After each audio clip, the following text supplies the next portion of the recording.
Bismillahirrahmanirrahim. Assalamualaikum warahmatullahi wabarakatuh. Innal hamdalillah nahmaduhu wa nasta'inuhu wa nastaghfiruh. Wa na'udzu billahi min shururi anfusina wa min sayyiati a'malina. May yahdihillahu fala mudilla lahu wa may yudlil fala hadiya lahu. Asyhadu an la ilaha illallah wahdahu la syarika lah wa asyhadu anna Muhammadan abduhu wa rasuluh sallallahu alaihi wa ala alihi wa sahbihi wa sallama tasliman katsira amma ba'd. Qala Allah ta'ala fil Qur'anil Karim, ya ayyuhalladzina amanu taqullaha wal tanzur nafsum ma qaddamat lighad wattaqullah innallaha khabirum bima ta'malun. Alhamdulillah, نواصل إن شاء الله قراءتنا من كتاب تربية الأولاد للشيخ عبد السلام ابن عبد الله السليماني حفظه الله. Kita melanjutkan kajian kitab Tarbiyatul Aulad fi Dhaw'il Kitabi wa Sunnah, mendidik anak dalam cahaya Al-Quran dan Sunnah Nabi sallallahu alaihi wasallam, karya Syekh Abdul Salam Ibn Abdullah As-Sulaimani hafizahullah ta'ala. Nah, kita sudah ambil 11 poin yang bisa dilakukan oleh seorang ayah atau seorang ibu untuk mendidik anaknya agar soleh. Sudah 11 langkah. Ya, pada akhir pembahasan kita adalah ad-du'a, yaitu doa dari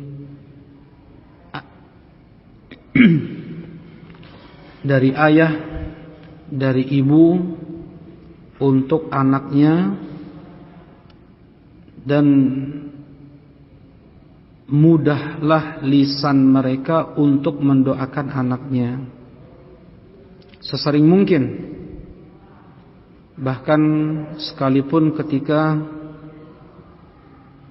si anak ini membuat kesal sebenarnya kedua orang tuanya, tapi yang keluar dari lisan orang tuanya adalah doa kebaikan untuk sang anak.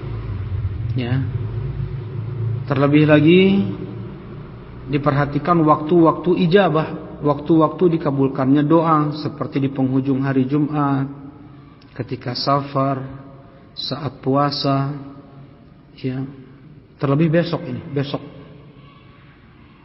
Ya, kita sebenarnya sudah masuk hari Arafah, tetapi di waktu siangnya antara zuhur dengan maghrib hendaknya banyak berdoa. Seutama-utama doa dalam hitungan tahun adalah doa di hari Arafah. Allah Subhanahu wa ta'ala turun ke langit dunia dan berbangga-bangga dengan para malaikat-malaikatnya. Hari Arafah sudah masuk.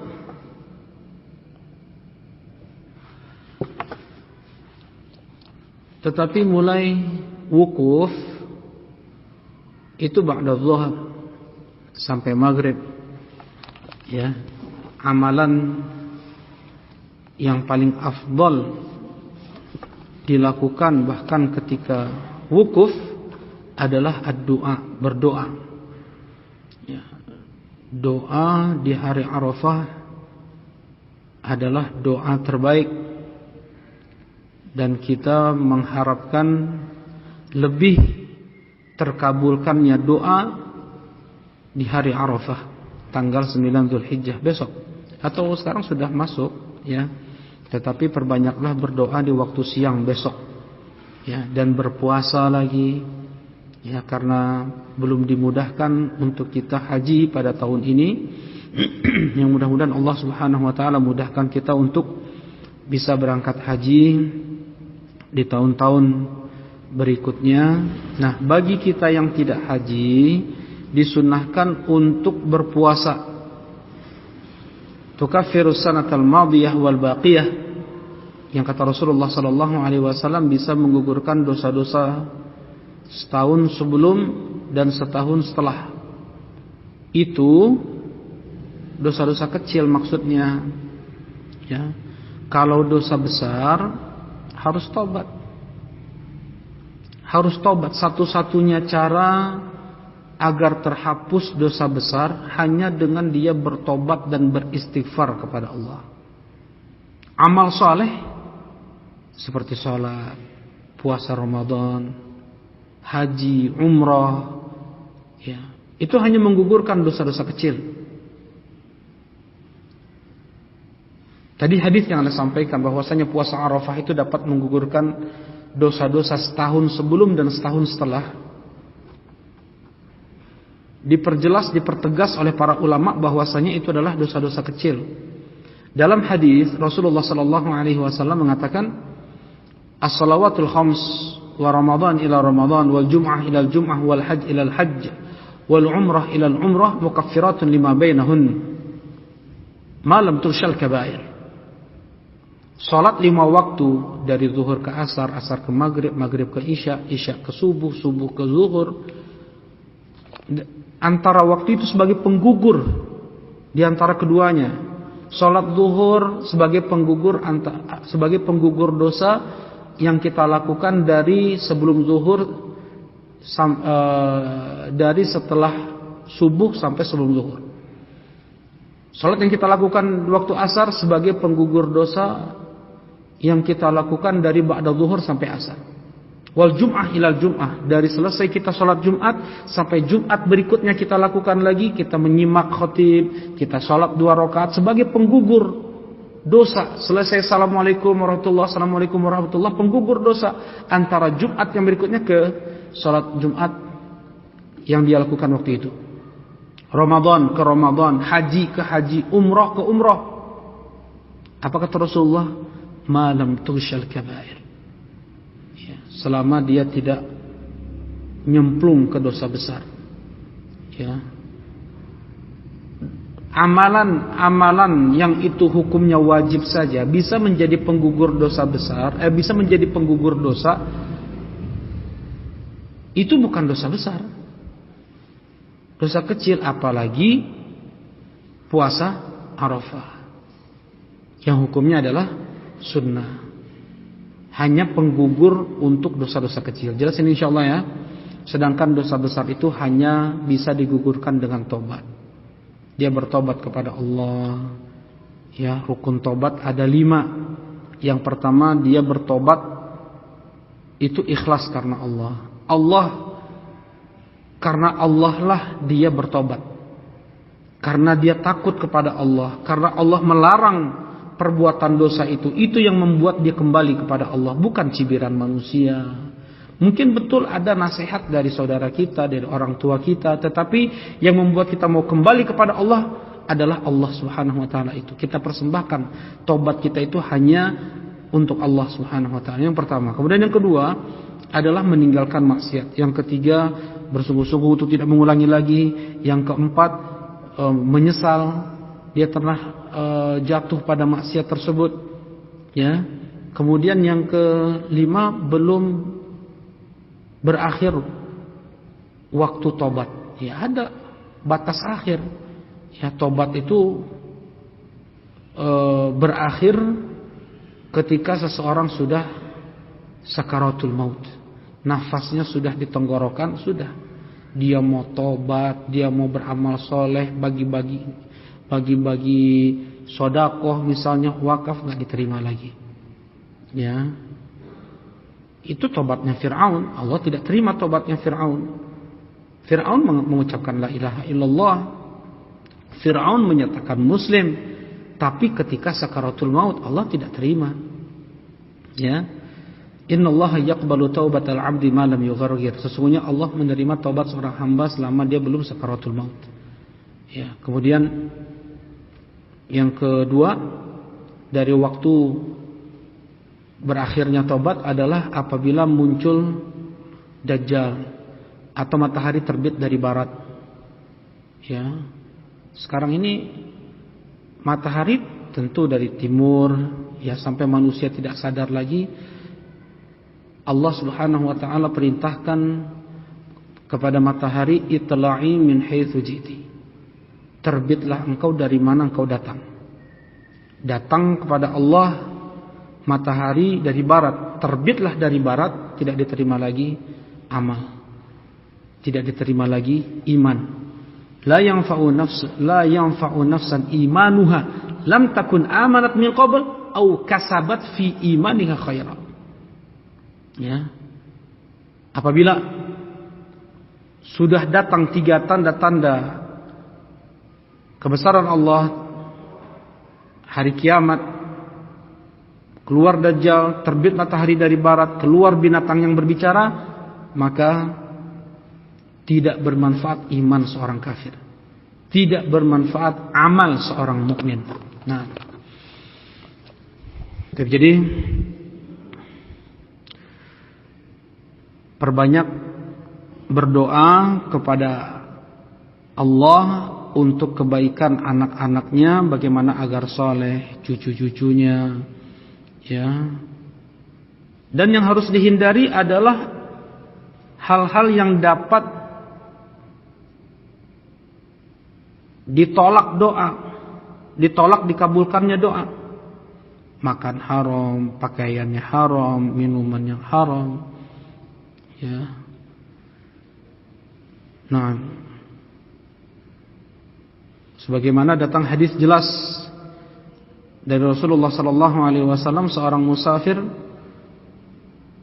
walaupun dia bertawassul dengan menyebut sifat Allah Subhanahu wa taala, menyebut nama Allah Subhanahu wa taala dengan tawassul yang syar'i, dengan adab etika doa yang sahih, mengangkat kedua tangan, bertawassul dengan nama-nama Allah. Kalau makanannya haram, pakaiannya haram, minumannya haram, fa anna yustajabu lah. Mana mungkin Allah akan kabulkan doa dia. Ya, dan dia tidak terburu-buru. Sudah banyak kali berdoa enggak juga dikabulkan oleh Allah. Itu ucapan yang menghalangi untuk terkabulkannya doa. Ya. Di sana ada penghalang-penghalang untuk terkabulkannya doa. Baik. Kita masuk pada bab yang berikutnya atau poin yang berikutnya, itu yang ke-12, langkah dari setiap orang tua, ayah dan ibu untuk mendidik anaknya agar soleh. Yang ke-12, ta'limut tifl kalimat tauhid, mengajarkan anak bayi dengan kalimat tauhid, la ilaha illallah. Ya, ajarkan mereka la ilaha illallah. Ya, ini bukan ringan kalimat la ilaha illallah ini. Untuk kalimat inilah Allah menciptakan langit-langit dan bumi. Untuk kalimat inilah Allah turunkan nabi-nabi dan rasul. Allah utus nabi-nabi dan rasul-rasulnya. Untuk kalimat inilah Allah turunkan kitab-kitabnya. Ya. Untuk kalimat la ilaha illallah, kalimat yang sangat agung. Kalimat inilah yang diperjuangkan oleh para nabi, oleh para rasul ketika mereka melawan orang-orang kufar. Kalimat ini pula lah yang menjadikan perbedaan antara Nabi Ibrahim dan sang ayah,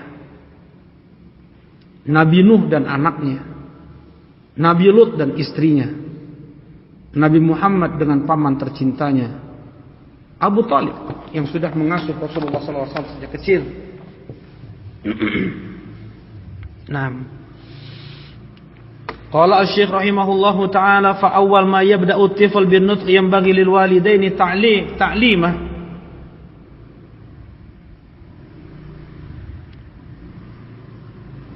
Yanbaghi lil walidaini ta'limuhu kalimat at-tauhid fayulaqinu iyyaha. Awal yang dimulai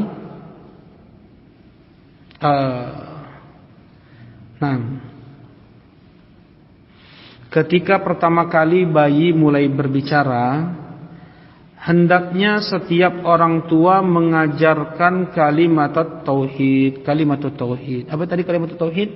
La ilaha illallah. Ya. Apa makna la ilaha illallah?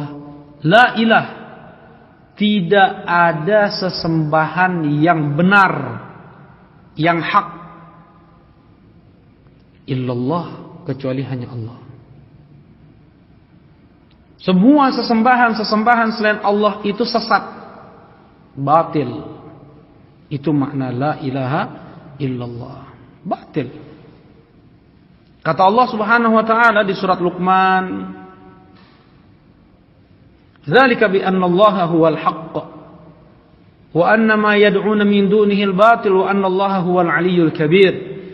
Itulah Allah satu-satunya yang hak, dan semua yang disembah selain Allah itu batil, sesat. Allah pertegas di surat Al-Hajj, "Dzalika bi anna Allaha huwal haqq wa anna ma yad'una min dunihi huwal batil wa anna Allaha huwal 'aliyyul kabir."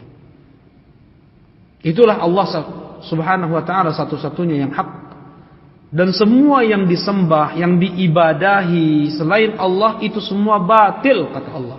Semua sesat. Allah Maha tinggi dan Maha besar. Nah, itu makna la ilaha illallah. Tidak boleh ada yang diibadahi selain Allah. Enggak boleh berdoa ke kuburan keramat, enggak boleh doa ke Nabi Muhammad, enggak boleh doa ke pohon, enggak boleh doa ke batu, ya, enggak boleh doa ke telaga keramat, apalah yang dikeramat-keramatkan itu. Ya. Hanya kepada Rabbul Alamin, Rabbnya alam semesta, Rabbnya pohon, Rabbnya batu, Rabbnya nabi, Rabbnya malaikat, Rabbnya kuburan, Rabbnya wali soleh, Allah Subhanahu wa taala, Rabbul Ka'bah, Rabbnya Ka'bah, Rabbul Alamin, Rabbnya alam semesta. La ilaha illallah. Tidak ada sesembahan yang hak kecuali hanya Allah. Ya. Karena makna itulah orang-orang kafir Quraisy, Abu Lahab dan Abu Jahal diantaranya, mereka tidak mau mengucapkan la ilaha illallah. Kenapa? Karena mereka tahu konsekuensi dari kalimat la ilaha illallah. Andaikan mereka mengucapkan kalimat la ilaha illallah, berarti 360 berhala yang ada di sekitar Ka'bah harus dihancurkan, nggak boleh dimuseumkan. Berarti Al-Lat, kuburan orang soleh yang dikeramatkan, yang dijadikan tempat tawasul orang kufar Quraisy itu harus dihancurkan. Berarti Uzza, pohon keramat yang diyakini bisa mendatangkan berkah, mendatangkan rizki, kekuatan, kesuksesan, kesembuhan, jodoh, anak, harus ditebang sampai ke akar-akarnya. Berarti mana harus dijadikan kerikil, yang asalnya batu besar harus dijadikan kerikil. Gak boleh dimuseumkan, gak boleh dijadikan barang antik, gak boleh, hancur. Itulah yang membuat Abu Jahal gak mau mengucapkan la ilaha illallah. Bukan artinya seseorang yang dia mengucapkan la ilaha illallah kemudian dia datang juga tetap ke kuburan keramat, itu gak dipahami oleh orang Arab. Enggak, bahasa Arab bukan itu maknanya. Ya. Orang yang mengucapkan la ilaha illallah tetapi masih juga mendatangi kuburan keramat itu tidak mengerti makna la ilaha illallah. Karena mereka bilang, orang kufar Quraisy ini, aja'alal alihata ilaha wahida, apakah Muhammad mau menjadikan Tuhan yang banyak ini hanya jadi satu Tuhan saja? Hanya Allah saja tempat berdoa, nggak boleh kita lagi berdoa ke kuburan keramat Lata, ke pohon keramat Uzza, ke batu keramat mana, nggak boleh lagi kita minta-minta ke berhala-berhala yang ada di sekitar Ka'bah. Aneh Muhammad, masa cuma Allah saja yang dijadikan tempat ibadah, tempat berdoa? Nah, ini ya sebab kenapa orang kufar Quraisy mereka tidak mau mengucapkan la ilaha illallah, karena mereka tahu maknanya. Beda sama sebagian orang sekarang. Ngucapin la ilaha illallah beribu kali malah satu hari. Tapi masih juga datang ke kuburan keramat minta-minta, gua keramat minta-minta. Ya. Dia enggak ngerti makna la ilaha illallah.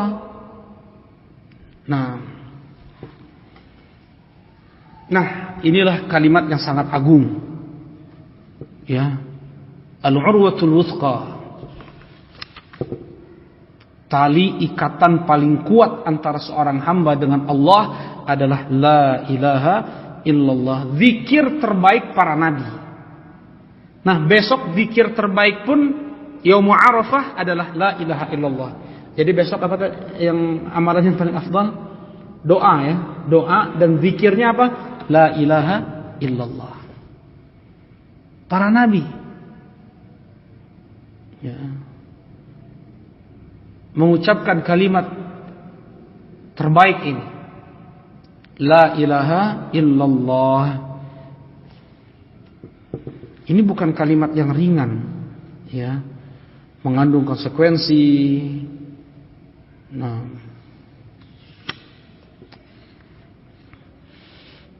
Iya. Ini memang sudah seharusnya la ilaha illallah itu.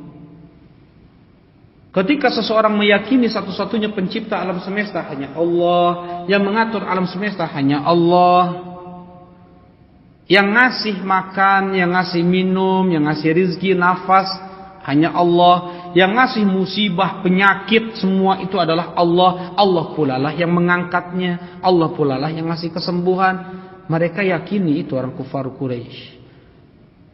Nah, dituntut oleh Allah Subhanahu wa taala karena Allah satu-satunya yang menciptakan kalian, hanya Allah pula lah harusnya yang kalian sembah.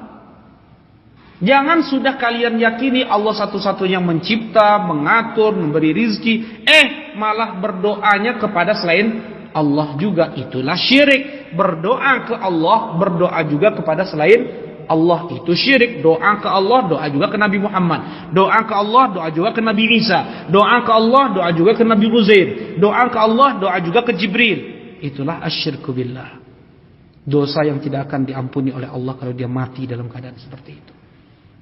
Allah enggak basa-basi kepada para nabi. Setelah Allah sebut 18 nabi, apa kata Allah Subhanahu wa taala? Walau asyraku, andaikan ke-18 nabi tersebut mereka syirik, lahabitu anhum ma kanu ya'malun. Putus amal mereka, enggak manfaat dakwah, jihad, salat, doa, apapun enggak manfaat. Sekalipun itu nabi. Kita nabi bukan. Ya. Ancaman ini lebih berhak untuk kita. Peringatan ini lebih berhak untuk kita. Syirik, habis amal. Nah, jadi perlu untuk kita mendalami makna dari kalimat tauhid yang Rasulullah sallallahu alaihi wasallam mengawali dakwah beliau dengan kalimat tauhid, dan beliau tidak bosan-bosannya terus mendakwahkan la ilaha illallah sampai beberapa hari sebelum beliau wafat beliau mengatakan, la'anallahu al-yahuda wan nasara ittakhadhu qubur anbiya'ihim masajid ala fala tattakhidul qubur masajid inni anhaakum an dzalik. Laknat Allah untuk orang Yahudi, untuk orang Nasrani yang menjadikan kuburan nabi-nabi mereka itu menjadi masjid. Ini bukan nabi, jadi kuburannya jadiin masjid sekarang ini. Ini bukan nabi, orang Yahudi, orang Nasrani masih lebih mending. Nabi mending pun syirik juga, neraka kekal abadi juga di dalamnya. Ya, kuburan nabi jadiin masjid. Ya, di sebagian daerah orang sebagian yang mengaku muslim, ya dia mengucapkan la ilaha illallah, bukan nabi, dijadikan masjid kuburannya. Jangan kalian jadikan kuburan menjadi masjid, aku larang kalian untuk itu, kata Rasulullah SAW sebelum wafat. Allahumma la taj'al qabri wathanan tu'bad. Ya Allah, jangan kau jadikan kuburanku sebagai berhala yang disembah. Doa Rasulullah SAW sebelum wafat. Ya. Baik. Jadi hendaknya untuk setiap orang tua ketika si bayi ini udah mulai ngomong abi, umi, udah mulai ngomong kayak gitu. Ya udah minta makan, udah minta minum. Ya, ajarkan la ilaha illallah, la ilaha illallah. Fayulaqan iya ditalqin la ilaha illallah. Harus sempurna, enggak boleh la ilah aja. Enggak boleh illallah saja. Ya, apalagi hu saja. Mungkin dulu karena ngajarinnya hu kebawa zikir hu jadi ya. Jadi harusnya kalimat sempurna la ilaha illallah. Tidak ada sembahan yang hak kecuali hanya Allah Subhanahu wa taala. An Ibn Abbas radhiyallahu taala anhuma 'anil Nabi sallallahu alaihi wasallam qala iftahu ala subyanikum awwal kalimah la ilaha illallah wa laqinuhum 'indal maut la ilaha illallah. Subhanallah. Langsung Rasulullah sallallahu alaihi wasallam berkata,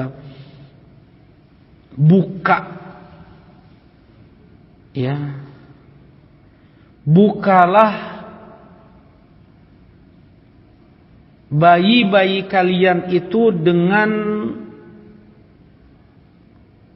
kalimat la ilaha illallah. Maksudnya yang pertama kali diajarkan, memang orang tua itu harus mengajarkan anaknya yang paling dia cintai, yang harus paling dia muliakan adalah Allah ketimbang bapak ibunya. Bukan satu-satu aku sayang ibu, ya gitu ya. Kalau itu lagu menyesatkan itu. Menyesatkan. Ya, satu-satu aku sayang ibu, aku dua-dua. Enggak, satu sayang Allah Subhanahu wa taala. Cinta kepada Allah Subhanahu wa taala. Kalau ibu salah, kalau bapak salah, jangan ikutin. Allah yang bilang, wa in jahadaka ala an tusyrika bima laysa laka bihi 'ilm fala tuti'huma. Andaikan kedua orang tuamu memaksamu untuk menyekutukanku, jangan kalian taati mereka berdua. Kesalahan orang tua tidak boleh kita ikuti. Jangan karena cinta kita kepada kedua orang tua, kesalahan atau dosa yang mereka buat jadi benar di mata kita, enggak boleh. Siapapun guru kita yang kita cintai mengatakan, melakukan yang salah, yang keliru, itu harus kita katakan salah. Enggak boleh karena guru yang melakukan kemudian jadi benar. Ini sebagian mencari yang salah-salahnya dari guru untuk diikuti. Yang benar-benarnya ditinggalin, yang salah-salahnya yang diikuti. Ya. Ada malah yang dia spesialisnya mencari kesalahan-kesalahan mazhab untuk diamalkan yang salah itu. Untuk diamalkan yang salah. Subhanallah. Nih mazhab Malikiyah membolehkan makan kucing, makan gogok, dimakan. Ya. Sebagian ulama Malikiyah tidak mengharamkan daging kucing, daging anjing. Nah,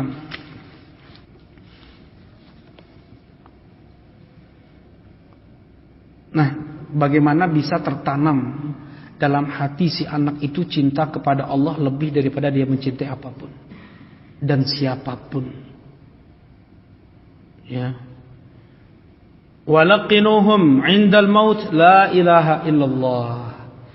Dan talkinkanlah mereka ketika wafat, ketika sakaratul maut maksudnya, dengan kalimat la ilaha illallah. Ya enggak perlu asyhadu, ucapkan asyhadu alla ilaha illallah wa anna muhammadar rasulullah. Oh, panjang tuh ingat gitu mah. Enggak, la ilaha illallah. Jadi ketika ada yang sakaratul maut, talqin yang kita ucapkan adalah ucapkan la ilaha illallah, la ilaha illallah. Bilang kayak gitu. Ya, cara mentalqinnya adalah la ilaha illallah, itu saja. Bagaimana dia bisa mengucapkan la ilaha illallah? Enggak perlu pakai asyhadu. Ya, enggak perlu pakai asyhadu anna muhammadar rasulullahnya. Cukup la ilaha illallah. Inilah yang Rasulullah sallallahu alaihi wasallam talqinkan ketika melihat ada seorang pemuda Ansor dalam keadaan sakaratul maut. Rasulullah SAW mentalkin pemuda tersebut dengan ucapkan Qul la ilaha illallah. Qul, ucapkan la ilaha illallah. Gitu. Jelas ya insyaallah ya. Ya sebagian ada yang sampai harus mengucapkan asyhadu, itu berat. Itu berat bagi yang sakaratul maut. Yang mereka mudah untuk mengucapkan la ilaha illallah karena huruf-huruf yang itu mudah keluar dari lisan. Tidak perlu balam, tidak ada huruf yang keras, ya. Kayak huruf sya, huruf dal, itu tidak diantara huruf yang mempunyai sifat syiddah, ya ada kekuatan di sana, ada keras di sana. Sedangkan la ilaha illallah itu ngalir, nggak perlu balam. Biasanya orang sakaratul maut kan udah nafas udah dari mulut, ya. Nah seperti itu, nah ucapkan la ilaha illallah, talqin la ilaha illallah. Enggak perlu balam kan bilang la ilaha illallah. Secadel apapun orang la ilaha illallah mau tebalam. Insyaallah. Baik. Ya, nanti ditalkinkan ketika wafat la ilaha illallah. Man kana akhir kalamihi la ilaha illallah dakhala jannah. Siapa yang akhir ucapannya di dunia la ilaha illallah maka dia akan masuk surga. Dan enggak mudah untuk seseorang dia mengucapkan la ilaha illallah di penghujung umur dia. Ada yang ketika ditalkin malah nyanyi, malah nyebutin artis-artis yang dia idolakan, Kim Jong Un, artis Korea Kim Jong Un ya nggak? Disebut. Kemudian ada yang menghitung-hitung, ada yang bernyanyi. Nah, ini karena kebiasaan di saat lapang dia itu yang dia sebut.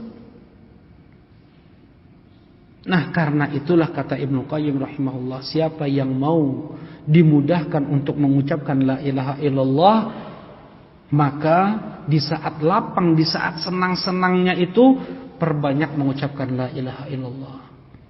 Ya kita tuh banyak zikirnya la ilaha illallah, la ilaha illallah. Zikir naik motor, jalan, mungkin ibu-ibu sedang nyapu, ya sedang goreng, sedang motong wortel, ucapkan la ilaha illallah, la ilaha illallah. Kalimat la ilaha illallah, ada satu orang yang dosanya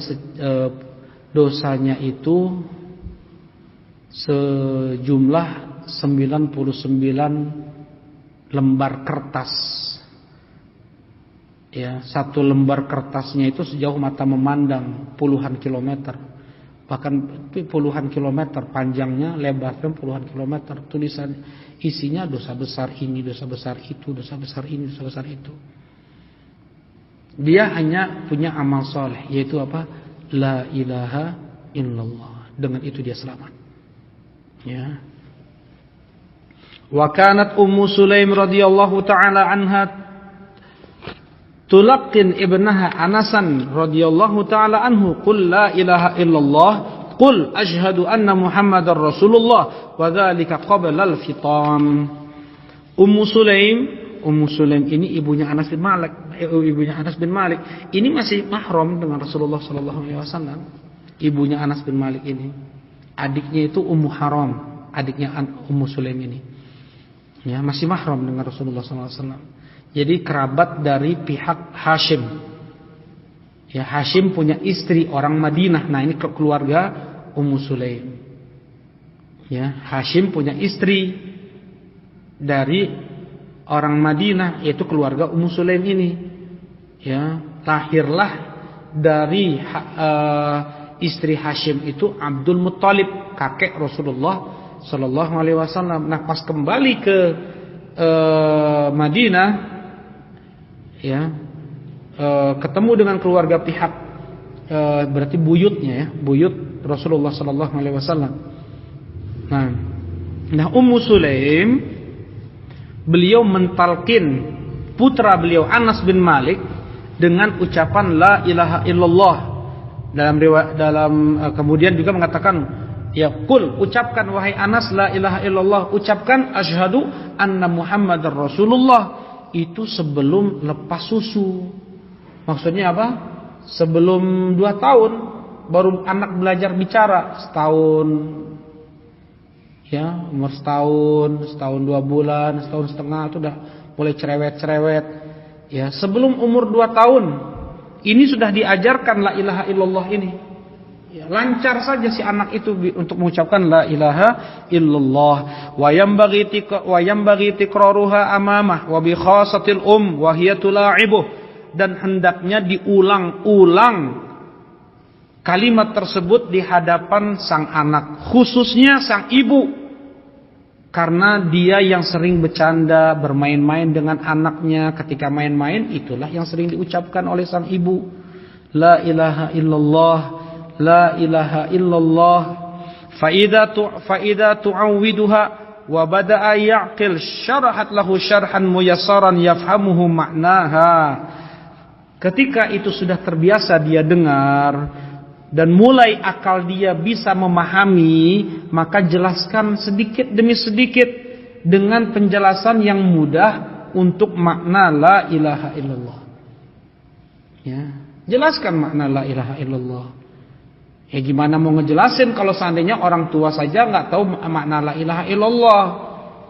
Gimana mau ngasih tahu la ilaha illallah kalau seandainya orang tua nggak tahu yang seperti ini, yang diajarinnya malah potong bebek angsa lah, bagadonku ada 5 lah, pelangi-pelangi, lihat kebunku. Nandinya, ini murojaah ya. Subhanallah. Sipatu gelang. Itu yang di. Nah itulah, coba kalau dulu Al-Qur'an kini sampai sekarang masih. Subhanallah. Alhamdulillah, semua ada hikmah. Nah, jadi setelah anak terbiasa mengucapkan la ilaha illallah, ya, sedikit demi sedikit diajarkan makna la ilaha illallah itu. Enggak boleh kita berdoa ke kuburan, kita hanya berdoa kepada Allah saja. Ya, kita mencintai Nabi Muhammad lebih daripada ayah, daripada ibu, daripada siapapun, tetap enggak boleh kita doa ke Nabi Muhammad. Ya. Ajarkan mereka sesuatu yang mudah untuk memahami makna la ilaha illallah. Jangan bilang la ilaha illallah tetap juga datang ke kuburan. Ya, kan gitu. Enggak ngerti makna la ilaha illallah, sekarang sampai tua pun dia mengucapkan la ilaha illallah, zikirnya luar biasa, beribu kali dia satu hari, tapi dia masih juga datang ke kuburan, minta uang, minta jodoh, minta sehat. Enggak ngerti makna apa? La ilaha illallah itu. Baik.